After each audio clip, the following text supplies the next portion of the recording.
The Bible is made on a human life template that continues to cycle and recycle all throughout. This is something that is almost impossible to see. It's very difficult. It is contained in very cryptic verbiage. People that can see patterns in the Bible and repeats going on, that's exactly why. You can see it at a shallow level. When you start digging into it, you see how deep it actually goes. My name is Dan Paulson. Welcome to the video. What I'm going to do is show a comparison in this video where there's something that happens in Matthew, the very first book in the New Testament, where Jesus says something that sounds exactly like something that Moses repeats in Deuteronomy, which is the very last book of the Pentateuch. And I want to show these two. Is it a plagiarizing? No, what it is it's a repeating of a template sequence is what it truly is. People will tell you the Bible plagiarizes itself. That's not what's happening. What it's doing is it's repeating stories in ways that sometimes they align and sound pretty similar. And at the time they're doing this, they don't have them all in a Bible. They're doing it memory, word of mouth, listening to somebody. So this was very hard to see. Oh, I caught this in editing. I was not very clear on that. It's hard for us to see it. They had it memorized. They had it all in their minds. They could pull it up all at the same time. They could they could view these stories three-dimensionally. We have to read them linearly. So we struggle to see what I'm going to show you. And you will see why. Without it being memorized, there's a lot here. All right, let's take a look. I'm going to go to Jesus first and read from Matthew. All right, what I have is Matthew, King James Version here. I've got it spelled kind of goofy there. When I'm doing word searches through here, I don't want to add in words that are going to cause me to have bad hits. What's happening here is the beginning of Jesus' life, and we're down here right where the baptism is. Let's just jump right there. Everybody knows this place. It's time for Jesus to start his ministry. So he's baptized, and then he's led up from the Spirit into the wilderness to be tempted by the devil. And when he had fasted for 40 days and 40 nights, he was afterward hungry. Jesus hungered after his fasting in the wilderness. He was there for 40 days and 40 nights. 40 days and 40 nights is one of those things that you should say, I saw that from Genesis all the way through everywhere. And 40 days and 40 nights is a common thing. Okay, so he's there in the wilderness. 40 days, 40 nights. Afterwards, he's hungry. He's tempted by the devil. And the devil tempted him and said, if you are the Son of God, prove yourself by commanding these stones to be bread if you're really hungry. But he answered and said, it is written, man shall not live by bread alone, but by every word that proceedeth out of the mouth of God. Okay, we all are familiar with that if you're a Christian.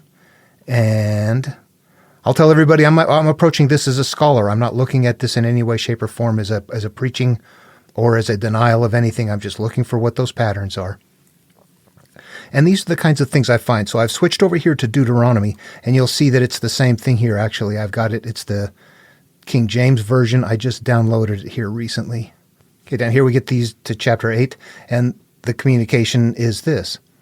God led you 40 years in the wilderness to humble you and to prove you, to know that was in your heart, whether you would keep his commandments or no.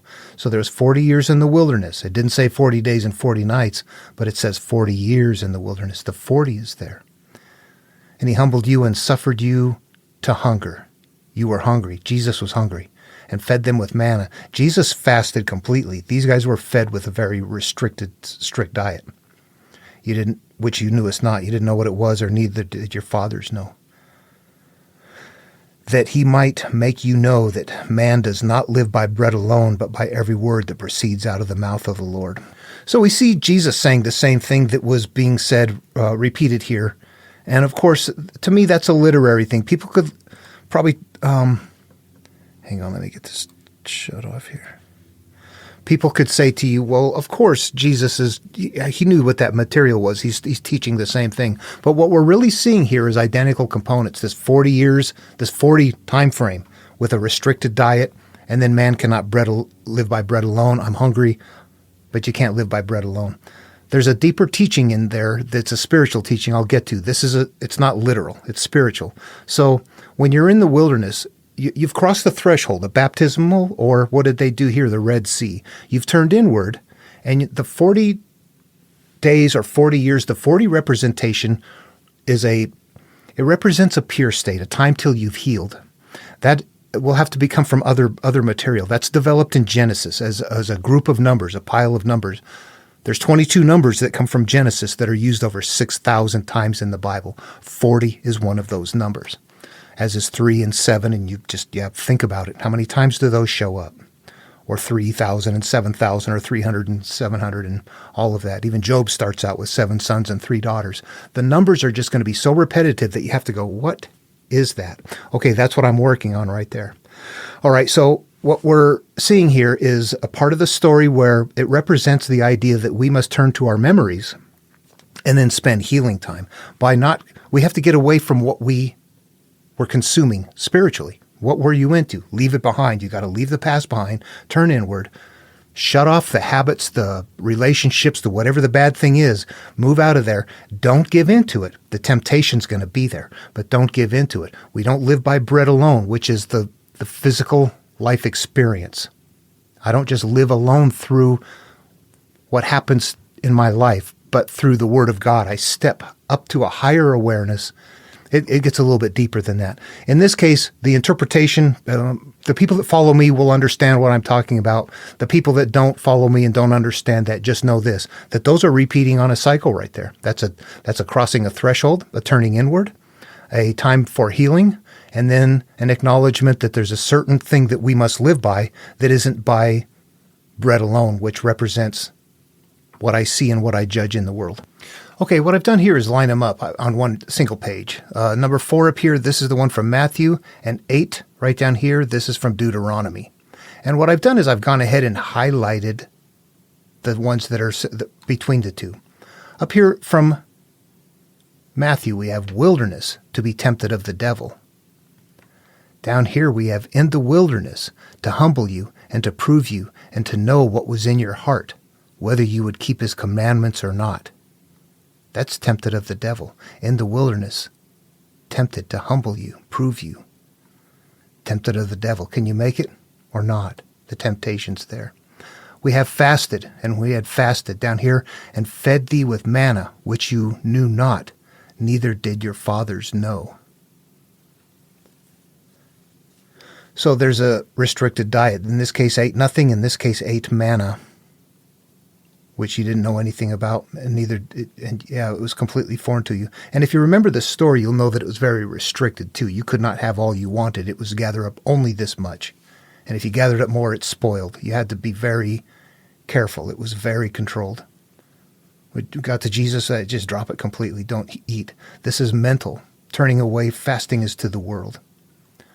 40 days and 40 nights up here, and down here 40 years, both in the wilderness. The 40 and the 40. Afterward it hungered and suffered you to hunger. I got a wrong thing here.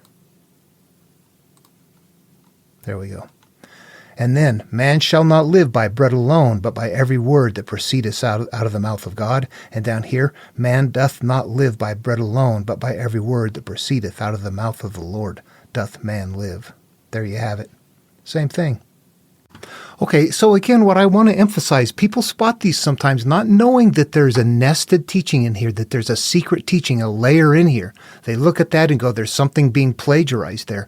When in actually, if you step back, you see so many repeats in there that you begin to understand that there's a pattern of something happening in the background. I can see that in my head. I don't know what the pattern is. I look at it and I study it, and it begins to emerge. And things like this, of course, when you read enough stuff, it kind of pops up and you go, oh, look here is a part where this is repeating.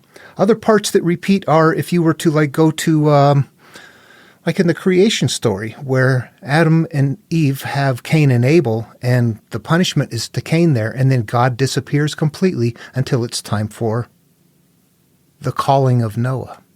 If you go down to chapter 12 where the religion starts, we've got Abram and Sarai starting, God getting them set up, and then completely disappearing until it's time for Abraham to be called, to be the calling of Abraham. That's when God returns. I want to keep this brief, but to head off any arguments there that God was there all along, he sent plagues, he's having visions, all that kind of stuff. I mean, in the person, God in person left Abram and did not come back in person. What's happening in the meantime is that the interactions with God are like from visions or angels bringing him or a dream or something like that. The physical recontact happens when it's Abraham. There's patterned things in there that if you read it and look deep enough and step back from it, you'll see things like that happening. There's reasons for that. Those patterns are there because they're following a human life template. Anyway, this video is not about that. I want to emphasize that I'm not trying to teach supernatural, and I'm not trying to deny the material. I'm suggesting that there is a nested pathway in here at a deep level that incredibly resembles what Buddha and Lao Tzu would teach me. Okay, questions, comments, feel free to leave them below. See you in the next video.